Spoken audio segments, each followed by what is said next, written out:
Hello, BookTube, and welcome to the latest day of Vlogmas. I thought once again we would reinforce a book.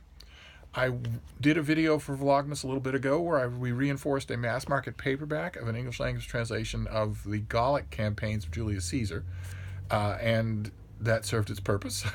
And I read it, and now I need to reinforce a new book. I have a bunch of reinforced mass market paperbacks. They fit just perfect in the slot in my bag, and I have dozens and dozens of books on this phone, so I don't particularly need a printed book, but you never know when a phone is going to act up, and you absolutely want a book with you at all times. So I felt, after Caesar, I felt in the mood for another Regency romance. Several of you have commented in the background of these videos. You can see my Regency romance collection. There's a bunch of other stuff on that bookcase, but only because the rest of you have failed at your job. There's nothing that I would like better than to fill every one of those shelves double stacked and horizontally stacked with Signet Regency romances. But despite how many times I put out the call for you to go to your secondhand shops and your romance paperback shops, find all the Signet and Regency romances, buy them all, box them up, and send them to me, not all of you have done that. So there's quite a few, probably hundreds of them that I don't own. So there's room on there for other kinds of crap. But I picked one. I picked pretty much one at random from the stock of Regency romances that I have not yet read. And the one I picked for this time, the one that I'll do next, is in pristine condition. So technically speaking, I might not need to reinforce it at all. This book is brand new. It's in the exact same condition that it was when it was originally sold a long time ago. So it could probably stand up to a reading, but I want to reread these things too. So I'm going to reinforce this just to make doubly sure. This is The Autumn Countess by Catherine Coulter, with a really striking old-style Signet Regency romance cover. Look at all the reds on that cover. And you can't make it out in this light, but the woodwork and the marble work, the detailing of the ornaments in the room are wonderfully done.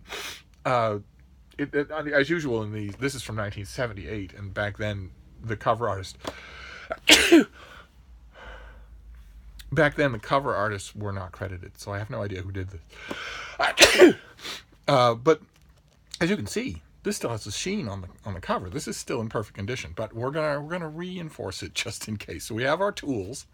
We have a roll of clear plastic packing tape and a pair of scissors, and we're just gonna go through that now. I tried. A couple of you commented that on the last repair video that I did, you couldn't see what I was doing, and I tried to angle this camera so that you could, and it didn't work. It didn't work at all. You wouldn't have been able to see me, and my face is what's important here. So instead, I will do what I did the last time, which is to make an action and then show it to you and describe what it is. So for those of you who are joining us late, maybe didn't watch for Julius Caesar, the first thing you want to do, we're going to tear off approximately 8-inch strips of tape just to make them useful. And the first thing you want to do, the things you want to do with these strips of tape is to reinforce the strengths that already exist on the cover that you're reinforcing. So in this case, the cover is perfectly fine. What we're going to do is lay strips of tape along the cover, and then so you lay it down and then you brush it flat to get rid of as many air bubbles as you can, because if you have air bubbles in between the tape and the cover, you have corrosion taking place, and that's what you're trying to avoid. So you want to use your fingers or a credit card or whatever and smooth out as many of those air bubbles as possible. So I don't know if you're going to be able to make it out here, but there's the line right there. The first piece of tape went along the front. Now we'll do another one, and we'll just keep going. Usually for mass market paperbacks, you need about 2 pieces to cover the front, and then 2 pieces to cover the back. But the key is you want to do a wraparound. So it's not just covering the front and back. You also want to cover the edges of the pages, the edges of the covers, and you want to cover the spine. You want to cover the whole of the book where it is exposed to the outside air, so that it becomes. I mean, the plastic tape will make it very water resistant. You can hold it in the rain, and it won't be damaged. It's much tougher going in and out of bags, which my books always do. They're always going in and out of bags.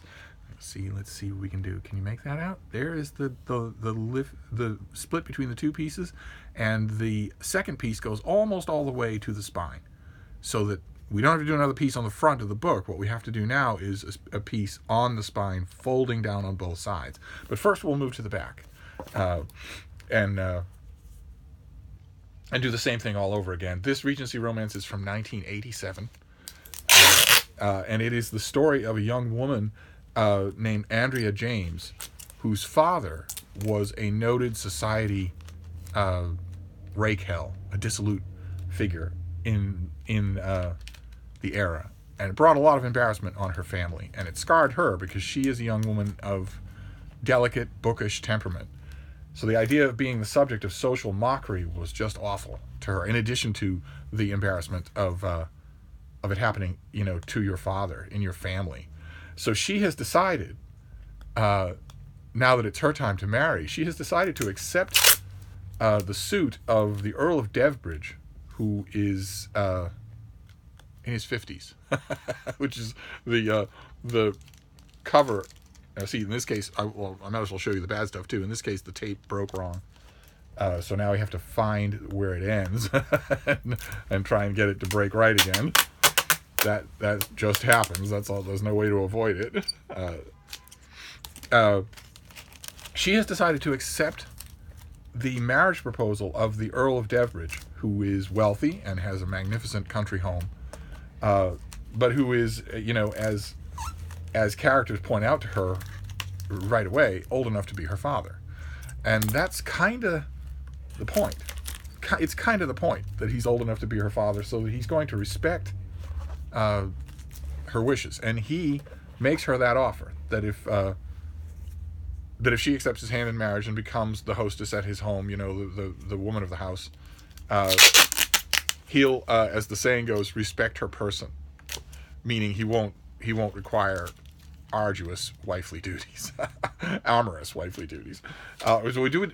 Sorry, I don't want to get carried away with the plot. We did the back cover now, and now we're going to do a fold over sheet to take care of the paper edge of the cover, so that it's not exposed to the elements either. So you just put a piece of tape right there, and then fold it down so that the edge of the back and front cover is also covered. And you don't have to worry about these the overlaps. You can just cut all those off at the end. So we did that on the back. Now we'll cover the edge of the front as well. So over the objections of her family, she decides to go through with this plan. She wants stability. She wants respectability. And it's only when she gets to Devbridge Manor, the aforementioned stately home, that she meets the Earl's grown young son, who's her age and who is a super hottie. We noticed we did the same thing for the front cover. Just tape. So we now have tail ends across both, and the only thing left to do is the spine. And on one level, I thought, reading the plot of this book, that the really fascinating thing would be if she fell in love with the Earl of Devbridge. It did happen from time to time, where if she took this marriage for convenience and for social respectability with a man old enough to be her father, and then they found love together. I thought that would be really interesting.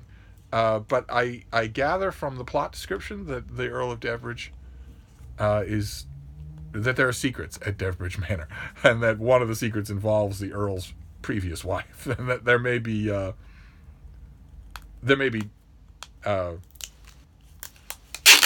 something nefarious when it comes to him. And I have a feeling, the key to Regency romances is their predictability. So I have a feeling I know what's going to happen. It's going to turn out that he has evil skeletons rattling around in his closet, and she is going to be saved from a marriage with him by the same act that makes her eligible for a marriage with his son, who at the same time will then, thanks to all the events in the book, become the Earl of Devbridge. So, because one thing about especially traditional Regency romances is that the marriages are always made into money. Marriage is never made out of money; it's made into greater money. So that's got to happen, and that's fine, depending on how it's done. Catherine Coulter, of course, has written a million books. She wrote a string of really successful historical romances after this one. I do believe that this was her first book in 1987, and then she went on to do a bunch more historicals, and then she started doing mystery series police procedural mystery theories that have always struck me as a little bit thin on the bone, but her fans, God, they love them. So she's up to her quintillion book. She's done 1 million books, and I know what to expect. I'm pretty sure even in her first book that a lot of her signature skills will already be in place.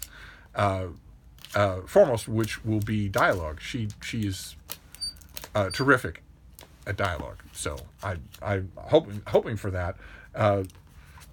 Okay, so we have now covered the book. The book is now encased in clear plastic tape. Did not destroy the lovely art.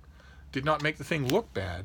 But now, going in and out of bags is not going to wear away the paper or tear anything at all. This is now indestructible. And the only thing left is to protect it from our own use. Now we've protected it from the outside elements. Now we have to do our best to protect it from our own use, from actually opening it and turning the pages. And that means you want to do your best to keep the block of pages attached to the cover, because this is not sewn, it's pasted on with 2 little dots of paste.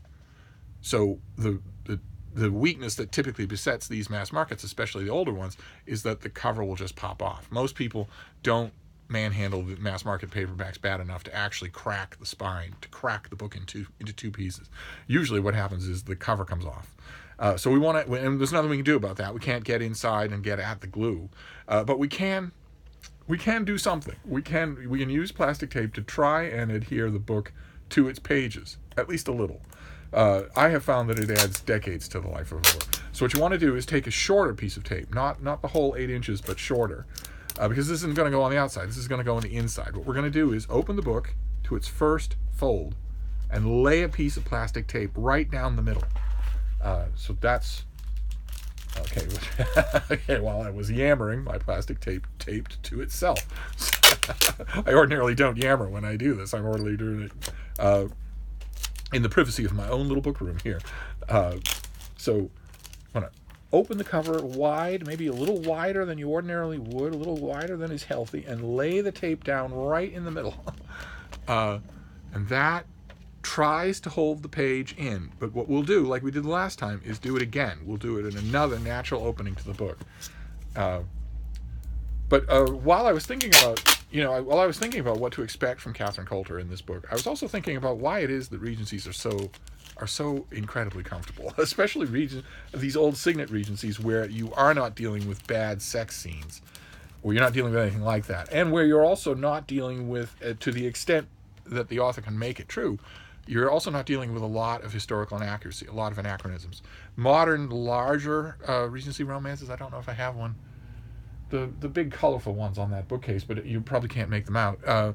Then quite a few historical romances that are coming out today are Regency romances. Technically, they're set in the same time period, but they're crammed with anachronisms because they have to be. Because unless you cram a Regency romance with anachronisms, then you can't have any sex. And these books are saturated with it. Whereas the Regency romances, these old Signet Regency romances, not only don't have anything like that, but they also have lots and lots of the gimcrackery, the secondary stuff, the popular entertainments, and especially the vocabulary of the Regency era that the authors have done some research with. So there's a feel to these Regencies that isn't present in the far more risque modern versions. Most of them. Some of them are actually quite good anyway. I was thinking, why is it that the Regency is so reassuring? Those of you who maybe aren't up on your history, the Regency period refers to roughly 1811 to 1820. During that period, when King George III, the famous king who lost America, was debilitated by what everyone at the time thought was madness, just simple madness. He couldn't be on the throne anymore. And keep in mind, this wasn't at the time. This wasn't a purely ceremonial thing. It was a much bigger deal. If the king was just insane, he couldn't stay because he wasn't just a piece of the scenery. So his crown was taken over by his son and heir, who became Prince Regent. He ruled.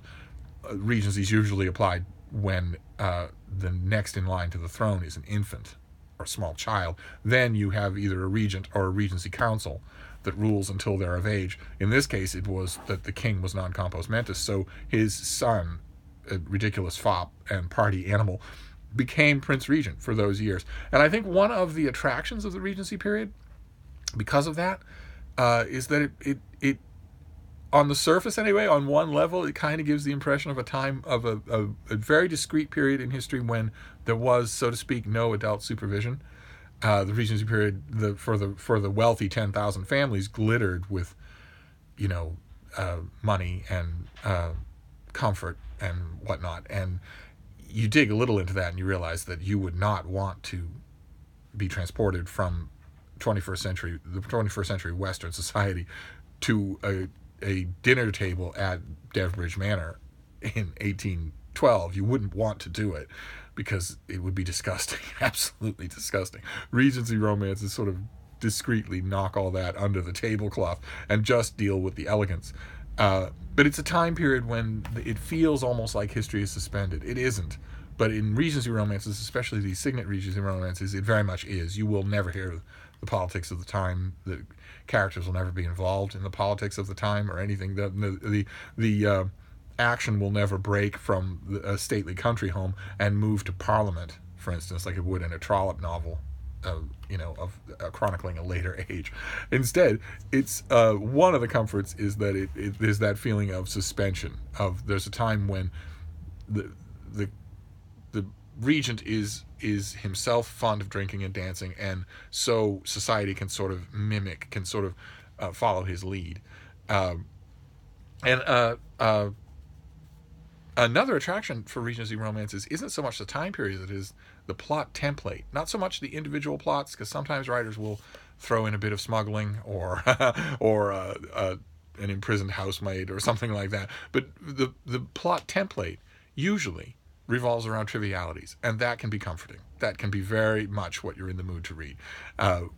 Usually it's that someone has had a trivial misunderstanding, the hot-tempered young woman of a very good family but not a great family has had a easily solved but nevertheless stubbornly not solved misunderstanding of a verbal nature with the proud, tempestuous, handsome, eligible bachelor of an even greater family, and the book will largely be the two of them sparring their way into marriage. And that's far more these traditional Regencies than it is the current ones, but it has an element of comfort to it to know that not a lot is at stake. I mean, in this book it sounds like there's going to be a kind of a family mystery, a dark family secrets type subplot, and that might be good. I know that Catherine Coulter can do dark subplots because she's gone on to do them. She clearly prefers her murder mysteries to her romances, so that's probably going to be in evidence even in her first book. But usually the template doesn't involve them at all. I just recently read a Regency romance in which virtually nothing of substance happens except for that sparring. And partly that sparring comes from, I think the most atavistic call for Regency romance is the thing that certainly draws the authors, is that once you read and love Jane Austen's Pride and Prejudice, you don't want to leave it. You don't want to leave that world. Not just the houses and the servants and the dances and whatnot, but also the mental sparring. You don't want to leave any of it. You don't want to leave any of it behind. And there are only, as an old friend of mine used to say, there are only so many times that one can reread Pride and Prejudice. I have never found an upper limit. I've never quite discovered that number, but I imagine I know what he meant. And these old Signet Regency romances are designed in large part for writers and readers who don't want to leave behind Pride and Prejudice. They want to go back into that world and just stay in it for a little while longer. And that works too. That all works for me. I have read a lot of Pride and Prejudice pastiche fiction, explicitly Pride and Prejudice pastiche fiction that deals with the same characters.